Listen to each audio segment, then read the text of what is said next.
For those parents or About caregivers 9,000 who children may across not the have 18 local government opportunity to areas of Cross visit River the health State are set to be facilities, vaccinated please take against these killer services to diseases them which target children. wherever they are.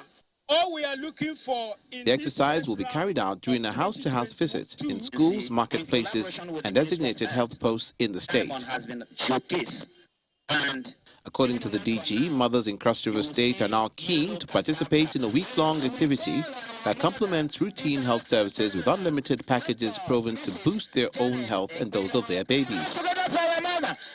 She also calls for improved feeding habits of children under 5 years of age and women, especially during pregnancy, to support the development of the fetus and maintain their health as well. Right from when a child is conceived, we believe that the health of that child is key, and that's why we're really focusing on pregnant women and within the children within the ages of 0 to 5 years, because at that stage they don't really have very strong immunity, so you must build their immunity at such tender age to ensure that you prepare them for the future.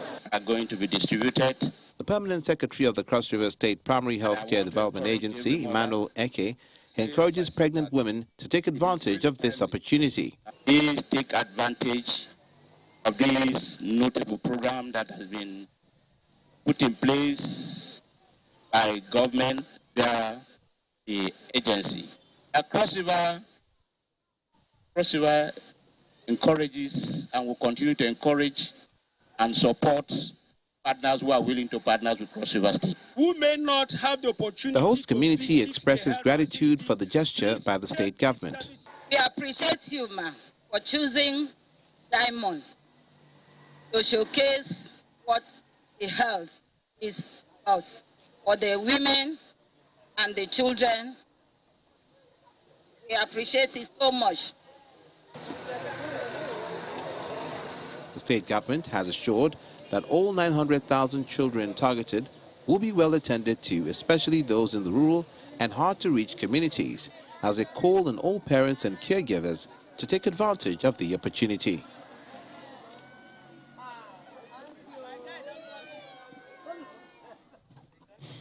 All right, let's get more on this. Our guest, the Director General of the Cross River State Primary Healthcare Development Agency, Dr. Janet Ekpeyong, joins us on the program. It's great to have you on News Across Nigeria. Thank you very much for having me. Good afternoon. Good afternoon. Now, tell us, how do you expect to cover almost 1 million children in this phase of the Maternal, Newborn and Child Health Week from the reports that we just watched? Okay, so the Maternal, Newborn and Child Health Week is one of those high-impact interventions that has been deliberately introduced by federal government and partners, as well as state governments, to ensure that pregnant women and children under 5 can be touched, in the sense that if they have missed out from the routine services they're supposed to have, this serves as an opportunity for them to receive those services. And yes, we have over 900,000 children in Cross River State within the ages of 0 to 5 years. And based on the past, campaigns we've had, that has provided such data. And for us to ensure that those children are covered, this particular intervention focuses on, it's facility-based. We also have health workers going from house to house. We also have some temporary sites being, erected just to ensure that those children are not missed. And even schools are being visited, worship centers, everywhere where these children will be seen. Even the very hard-to-reach areas also, the health workers are ensuring to get there, have to cross water, they have to go climb mountains because of how the difficult terrain in Cross River State. It's usually a huge challenge. However, over the past years, we've been able to achieve that, and this particular campaign is not different.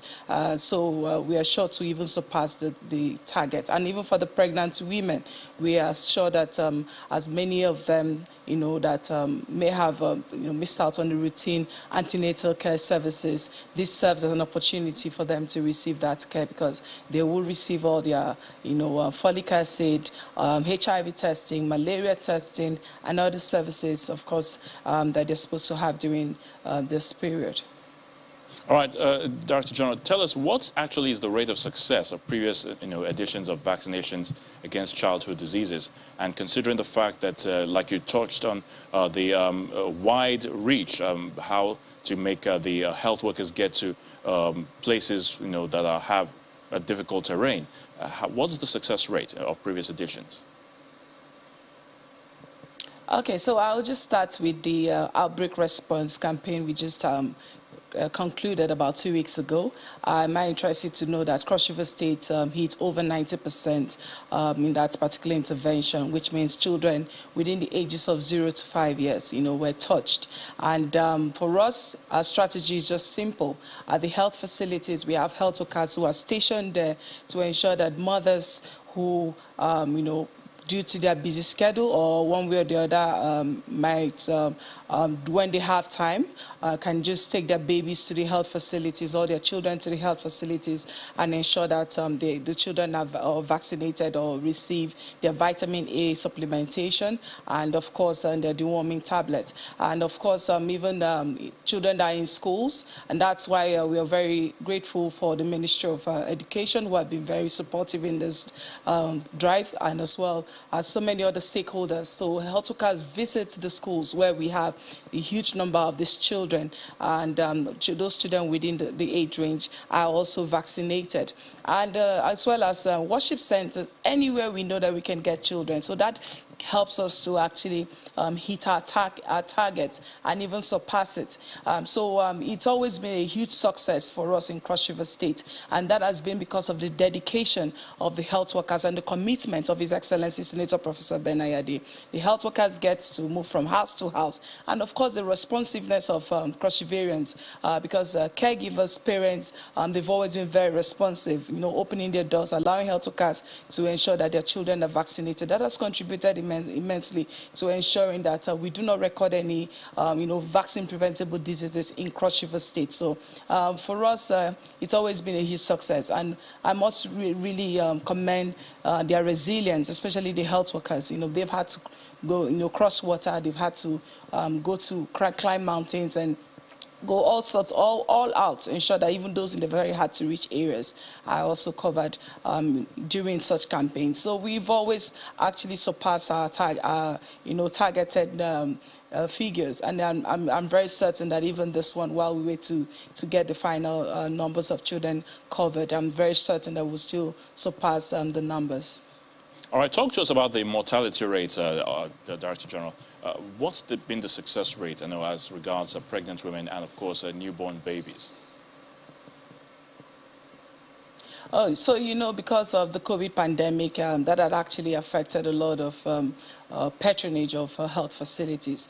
Pregnant women, children, caregivers taking their children to health facilities, especially when we had to, stay at home. Of course, that really dropped the rate of facility visits.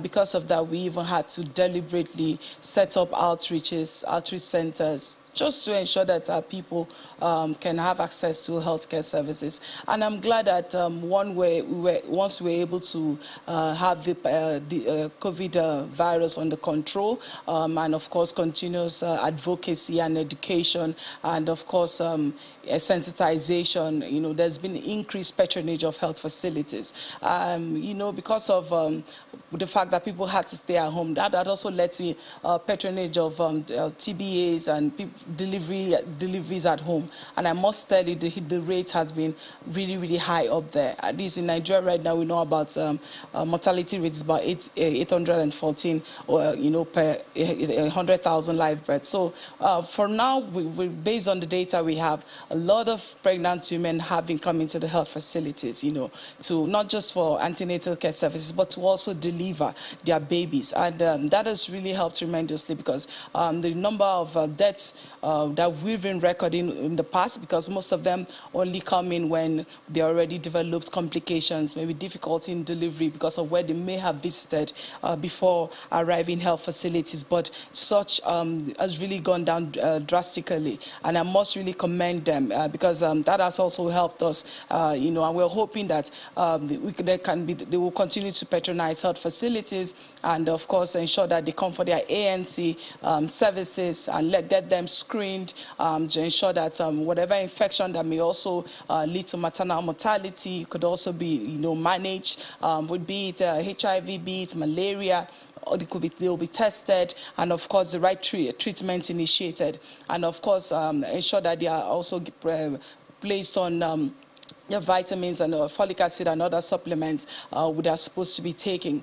We believe that with this continuous patronage and, of course, with the basic services available for them, because right now, at least in Cross River State, pregnant women are being managed for free because of the basic health care provision fund that is available, as well as the health insurance services that are available. So that makes it a lot easier. And, of course, we believe that the fact that they know they don't have to pay for such services, that would also help them tremendously. All right, interesting there. We thank you so much, Director General of the Cross River State Primary Healthcare Development Agency, Dr. Janet Ekpenyong. We thank you for your thoughts on the program News Across Nigeria.